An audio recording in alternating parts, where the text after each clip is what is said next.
salut les turfeurs. Bienvenue pour un nouveau pronostic de Benoît Requin. Merci pour vos likes, pour vos commentaires. N'hésitez pas à vous abonner pour recevoir tous mes pronostics tous les jours. Et n'hésitez pas à rejoindre ma communauté pour avoir accès à tous les avantages tous les jours.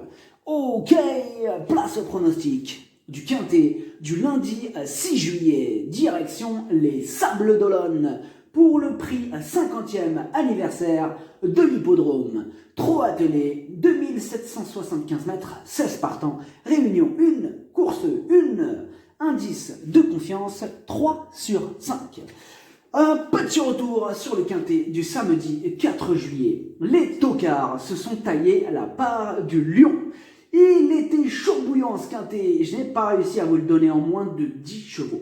Oui, je vous l'ai donné en 10 chevaux, mais oh là là, ce ticket, il coûte cher quand même, on est d'accord. Même si ce ticket dégageait quand même de jolis bénéfices, il n'est pas accessible à tout le monde, et même ceux qui ont les moyens de le jouer, ils réfléchissent quand même à 2 fois avant de le faire, tout simplement.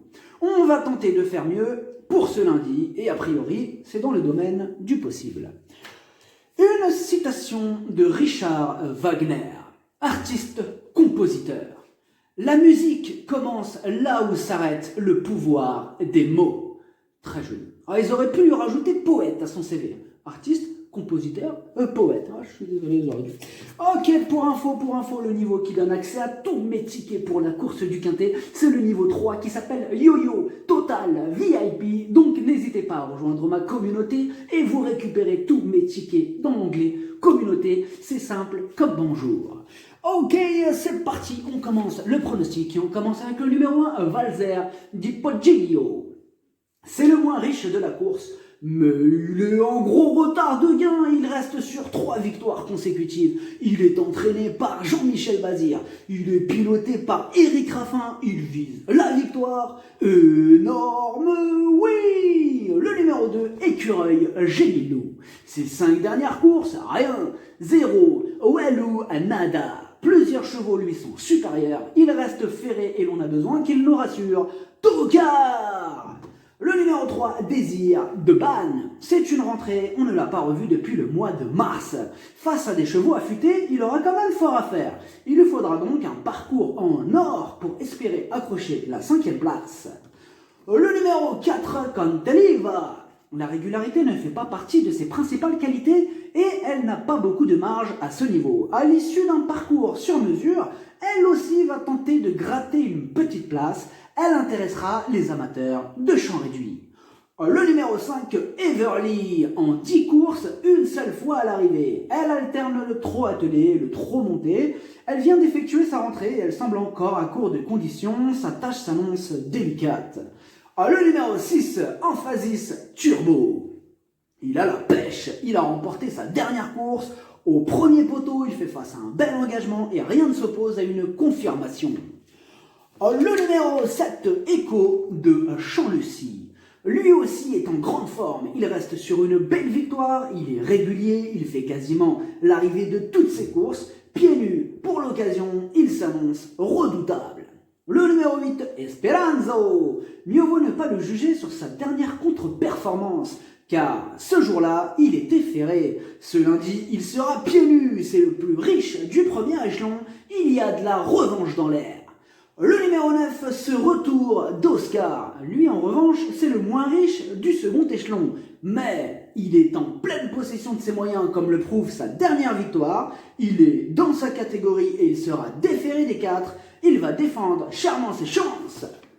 Le numéro 10, Chacha de Gontier. Sa discipline de prédilection, c'est le trot monté. Elle manque de maniabilité au trot attelé. Cette sortie, elle a surtout pour but de la maintenir en condition en vue d'engagement futur. Sous la selle, je l'écarte. Le numéro 11, Barbu. Elle reste sur 3 échecs consécutifs. Elle restera totalement ferrée et elle n'est pas encore à 100%. Il lui faudra sûrement quelques courses dans les jambes avant d'atteindre la bonne carburation. Bon, là, ce coup-ci, sa tâche s'annonce délicate. Le numéro 12, Dark Knight Love. Son défaut, c'est son irrégularité. En 12 courses, seulement 3 fois à l'arrivée.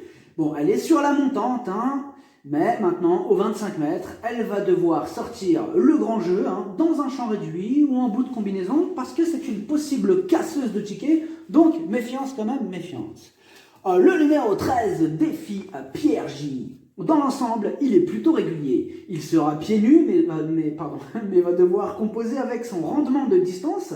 Il donne toujours son maximum et il va encore tout donner pour tenter d'accrocher une place. Attention à lui! Le numéro 14, Carioca de Loup, c'est un spécialiste de la disqualification. Ses 5 dernières courses, 5 échecs. Il lui suffirait pourtant juste de rester au trot pour terminer dans les 5. Mais comme d'habitude avec Carioca de Loup, ce sera tout ou rien. Le numéro 15, BPAM, il a déjà fait ses preuves à ce niveau de compétition.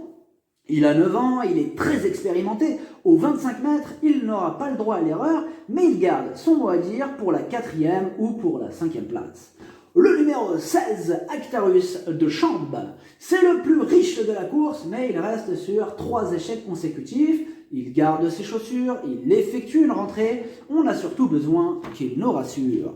Le pronostic, ça donne As, 7, 8, 6, 9, 13, 3, 15, cheval de complément le 4, si jamais un autre l'emportant et ça peut arriver, le 14. Merci d'avoir suivi cette vidéo, n'hésitez pas à vous abonner pour recevoir tous mes pronostics tous les jours et n'hésitez pas à rejoindre ma communauté pour avoir accès à tous les avantages tous les jours. Les jeux d'argent sont dangereux, à consommer avec modération. Bonne chance, chopez-le moi, ciao.